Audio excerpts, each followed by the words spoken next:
And we are live. What is going on, guys? Thank you for tuning in to our live Hell in a Cell review and results video breaking down the entire Hell in a Cell 2018 card, which took place tonight from San Antonio, Texas. And with me, I have my good friend Mike. You know him better as the Club of the Man 1993. Mike, thanks once again for coming back on the channel. Sure thing, Dan. Good to be back on again. Excited to talk about the show. Well, most of it, at least. Yes. I'll start with you. What were your overall thoughts on Hell in a Cell tonight? Well, I went in expecting probably, a solid, good show. Not like a show is going to be blow me away throughout the whole night.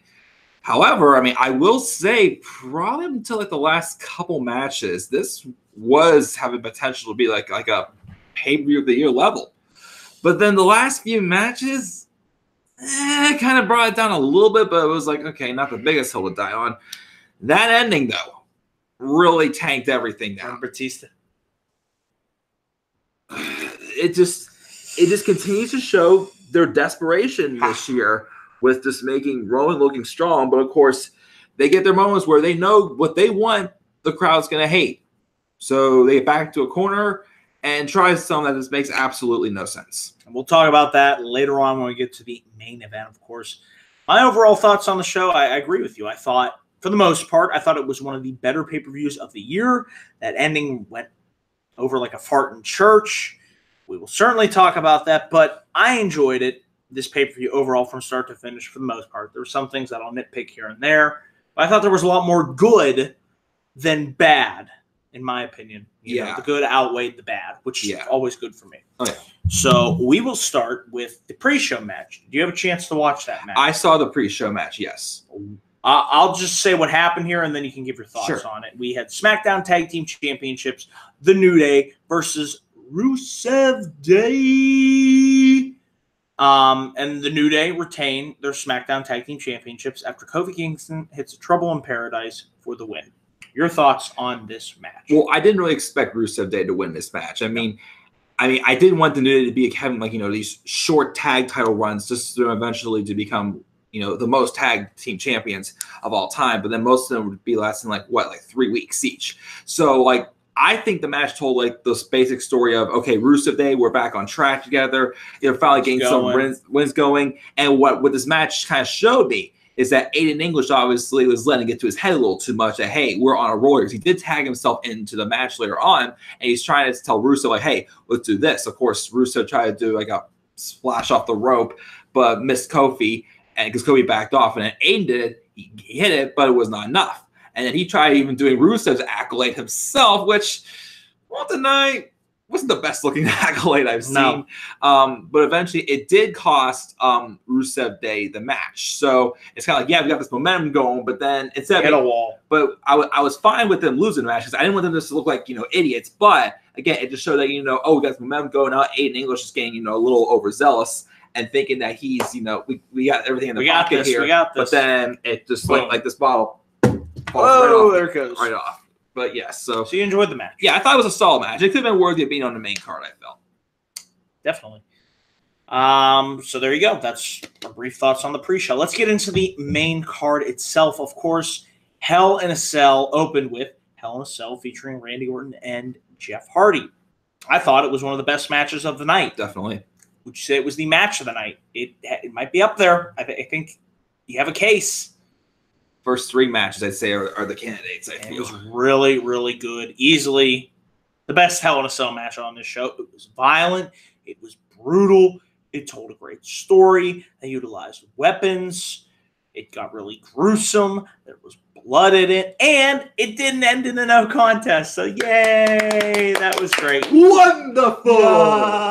So, Mike, your thoughts on Randy Orton versus Jeff Hardy? I mean, going into it, again, I was more concerned for Jeff's sake because not killing I knew he was himself. going to do something ridiculous.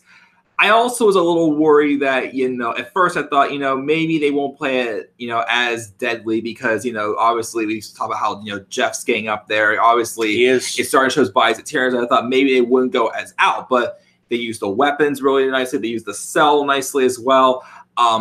of course, you know, they went as far as having Orton taking a screwdriver to Randy Orton or to Jeff Hardy's earlobe and pulling out. It looked like he literally stretched that earlobe out. Like after that was brutal. But you know, we saw these two have a match back at Backlash, and it just elaborate. It was a match. Like it just didn't really do anything. But this was Randy Orton back in his element, and of course Jeff Hardy doing what he took had to take. You know, he obviously had some comeback attempts on Orton as well. A lot of punishment. Yes, Hardy and Orton took in this match. Oh yeah, but of course something I didn't think about though was the fact that if Jeff was going to do a swanton bomb like high above that that he would do it inside the cell, since there was a way of getting outside the cell. They didn't exit. They stayed inside the cell the entire match. But unfortunately, I didn't think of this, though, but obviously the ladder, and there was not much room for Jeff to do, you know. He had a small ladder set up, and then he climbed up to a bigger ladder, and then he started hanging from the top of the cell, swinging back and forth.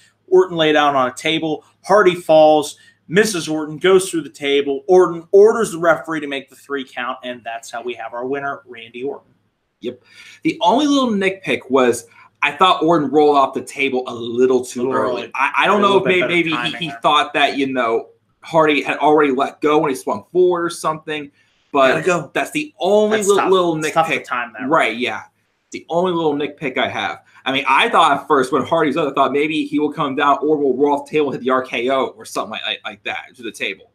I thought that was going to happen, but it didn't. But overall, again, it was still an awesome, really good match. One of the better great way to open the show. One of the better opening pay-per-view matches in recent memory. Yes. And of course, after the match, Jeff Hardy was stretched away, taken to a local medical facility. Of course. Not a hospital, damn it. So hopefully Jeff's all right, because he always puts his body on the line, and that is what I truly respect as a fan of Jeff Hardy, what he was able to accomplish, especially tonight inside Hell in a Cell for the first time ever, might I add.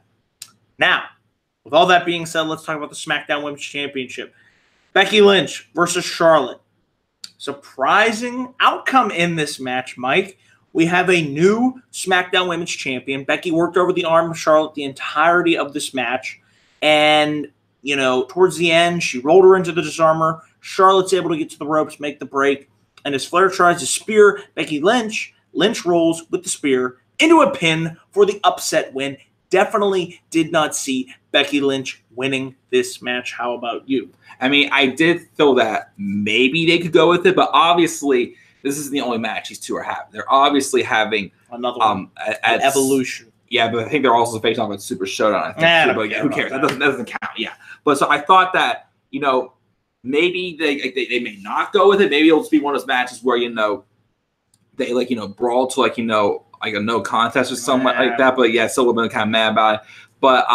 But yeah, I mean, I thought first Charlotte got the shoulder up when they did the 3 count, but no, she didn't. And of course, you know, afterwards, Charlotte tries to be the bigger woman and, you know, shake Becky's hand, but Becky's like, no, I'm not.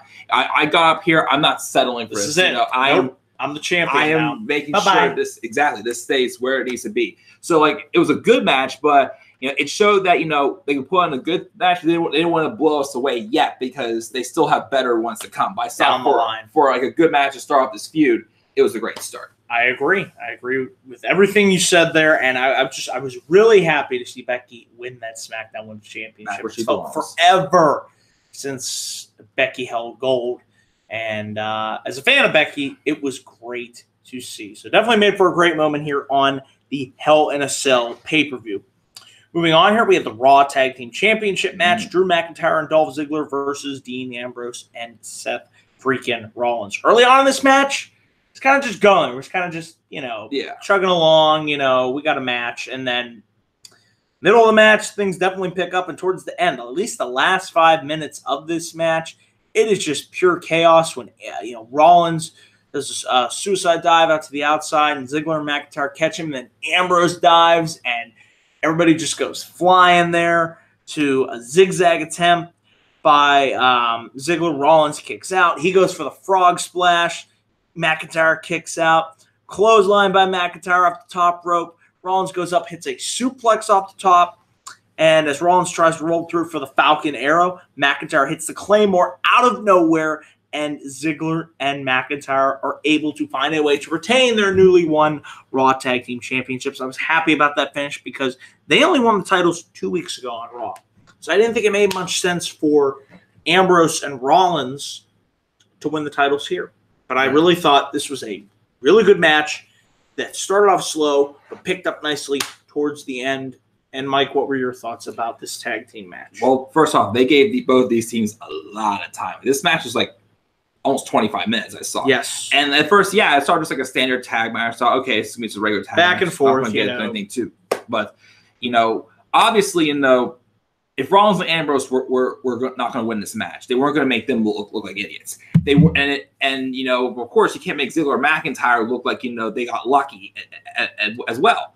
So I think this match more so put over them looking strong as well with all the near falls and definitely making it more look like a dominant unit. I mean, obviously, they've been good so far. But various tactics behind the ref's back, making him not be able to see that Ambrose was the legal man. I know that was a big issue that Ambrose had earlier on in this match. Right. So, yeah, I think this not only still, made Rollins and Ambrose come out looking strong in the loss, but I think everybody came out looking strong. Exactly. But I think it took like Ziggler and McIntyre to a whole nother level as well as a unit, which was what I want to see more of, not just, a heel tag team looks lucky, winning a match every time. No, like make them look like they can be dominated, not just like, some sneaky little cowards all the time, like every single heel champion has to be. Considering the state of the Raw tag team division, they should be one of the most dominant teams on that brand. I mean, really, who else is there?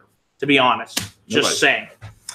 So, yeah, that was a really good match that we enjoyed. And another match that I thought was good was the WWE Championship match between AJ Styles versus Samoa Joe with a very controversial finish at the end of that match. And to the shock of you and me, it was like we saw Samoa Joe put Styles in the coquina clutch. And Joe's saying, I got the win here. But Styles rolls Joe into a pin and gets the 3 count. But when the camera angle is reversed, it's revealed that AJ Styles was tapping out before he got the pin on Joe. So really, Samoa Joe got screwed out of being the WWE champion there. And wow, I thought they told a nice story in that ring, because the ring ain't here, anyways. But yeah, I don't know if it was as good as their match. Which match did you prefer more, this one or SummerSlam? I'm not too sure. I mean, this one they came out looking, a little more physical, because obviously they would, because this was gotten they weren't holding back, a lot more personal. It did kind of slow up a little bit, like in the middle and towards the end. Yes. But then it did, like kind of pick up a little bit towards the end. I mean, my favorite spot of the match, besides the ending, was still that suicide dive through the ropes that Joe did, hitting that forearm on the Styles. Like Styles took like a full blow into that announce table right there. How about the muscle buster tease? The muscle buster into the tease. Styles clash attempt. Yes, and then it's like, he's gonna hit it. But then Joe hit him with like a kick when he was in the Styles clash pose to break out of that. So I mean, definitely. I mean, my thing was I didn't want Joe to come out of this match like not looking strong. He did come out looking with that finish, yes, which Paige announced set up a match at the WWE Super Showdown event on the 5th of October. 6th. And it's gonna be Styles versus Joe, and I believe a no disqualification match. They teased like they're obviously adding some stipulation, but they didn't officially say no DQ. There will be a stipulation in that match. Definitely, yes. So one of the only few reasons so far to tune into that show, guys. So yeah, I really enjoyed this match, and like I said, up until this point, to me, this is kind of where the show kind of dipped in quality. Yeah. Would you say the same here? Moving yeah, on to the next I agree. Yeah. Daniel Bryan and Brie Bella versus The Miz and Maryse. It was what it was. I hate to say this, but Daniel Bryan was in the worst match on a pay-per-view. That or the following match, I'd say, was the worst. But I don't know which of these three were the worst. I mean, it was what it was. And what really surprised me about this match was the fact that The Miz and Maryse won after Brie rolled up Maryse, and Maryse reversed the roll-up and grabbed a handful of tights for a very awkward-looking win. Yeah. That's just the way it was sequenced. Didn't quite flow well for me or you. But, I thought the match was just there. Like I said, when Bryan and Miz were in there, it was great. I knew when Miz and Maryse and Brie went at it, I was going to be like, I really don't want to see that. Yeah. So, decent match. Your thoughts? I mean, I kind of think, looking back on it now, it felt like they were focusing a lot more on Brie and Maryse. Like I feel like that was more the center of the match, in my opinion. Like Bryan and Miz were in there, things were fine, but I don't know, I felt like them, like, you know, obviously, you know, the whole story with Maryse refusing to get into the ring, but Miz is like, okay, fine, I'll do the work for you, whatnot, pretty much. But then when, you know, Brie would finally get in, and Maryse would always back out. Of course, you know, they had some good spots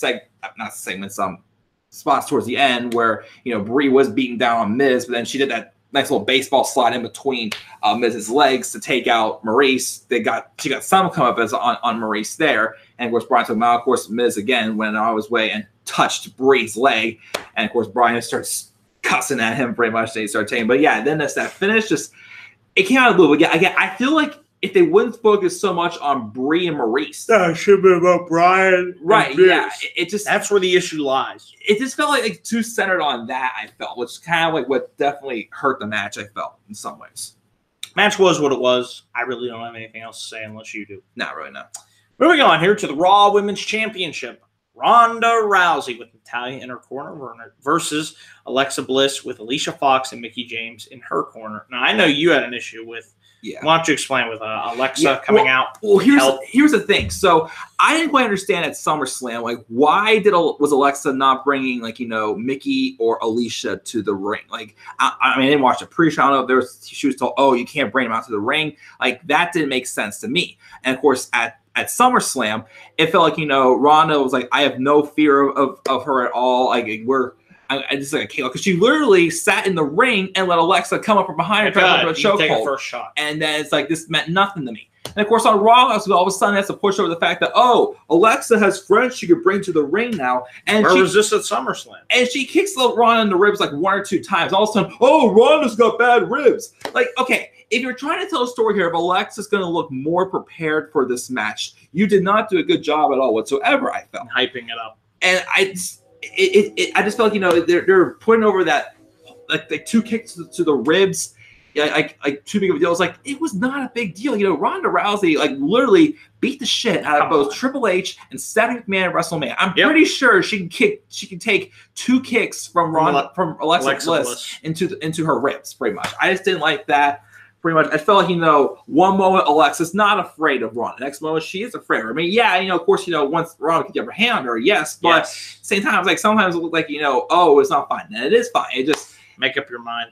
I couldn't follow along with it. I mean, yes, Alexa obviously needed her rematch. Sure. I mean, again, I've been pitched how many times? So why not go as far as, you know, Alexa claiming that, you know, the armbar should be banned or something like that? Because if that first segment after SummerSlam, you know, they emphasize the fact that, oh, Ronda, you're just here to break people's arms. Alexa's arms in a sling. But it couldn't even go that route either, you know, just to try to pull out some type of, you know, strength from Ronda Rousey to help out Alexa. But again, this is probably one of the matches I wasn't looking forward to that much the most, and it happened. Showed. Yeah, it was a match. I don't think it was as good as I like their SummerSlam match much more because it was short, sweet, and to the point, and it was what it needed to be. This went 12 minutes. Not saying it was terrible or anything. It's just I couldn't get my attention into it.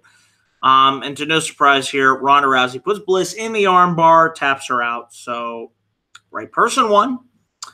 But the match could have been cut down in half at least. Now we get into our main event. Yes. The Universal Championship Hell in a Cell match. Roman Reigns defending his title versus Braun Strowman with special guest referee jolly old Saint Mick Foley. Bang, bang.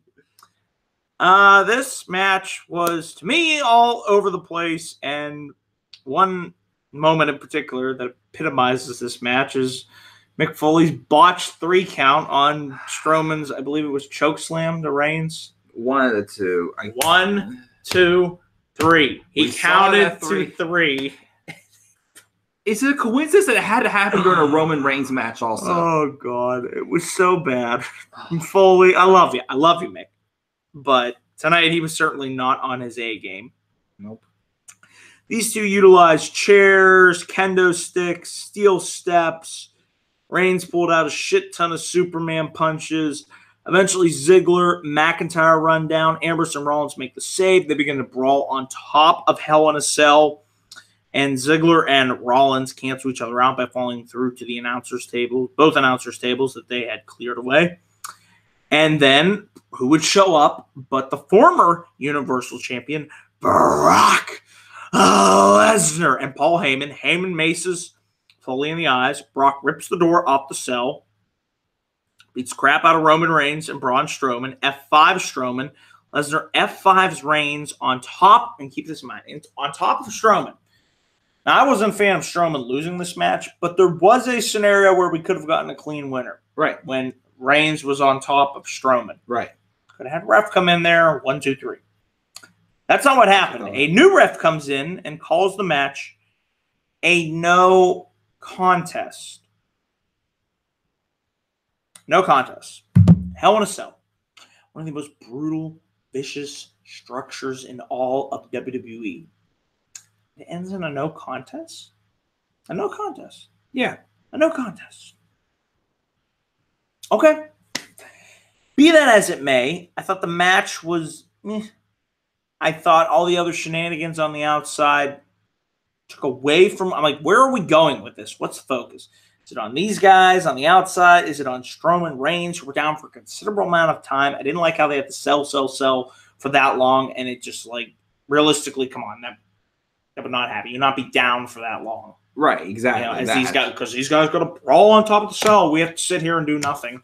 And then Brock coming in, which was a surprise, but to end it in a no contest. This just reminded me of Battleground 2013 when that show ended in a no contest. Ugh. At least wasn't inside Hell in a Cell where the disqualifications or countouts don't matter, but still. Mike, your thoughts on this main event? Well, I mean, I liked how it started out with, Strowman taking the title and obviously, just fueling the fire. And it did start out physical, don't get me wrong. But then, yeah, that 3 count by Foley, first off, like, took me out of it because I was like, really? It's like, especially with the situation as well, like, we want the guy to win, but we know that WWE would troll us. I mean, I don't think that was on purpose, but still, it's a coincidence it would happen. But then, of course, again, with Rollins and Ambrose and Ziggler and McIntyre coming out just brawling outside again, like obviously, Roman and Strowman, they're not going to stay down for that long. Yes, Rollins speared Braun through a table.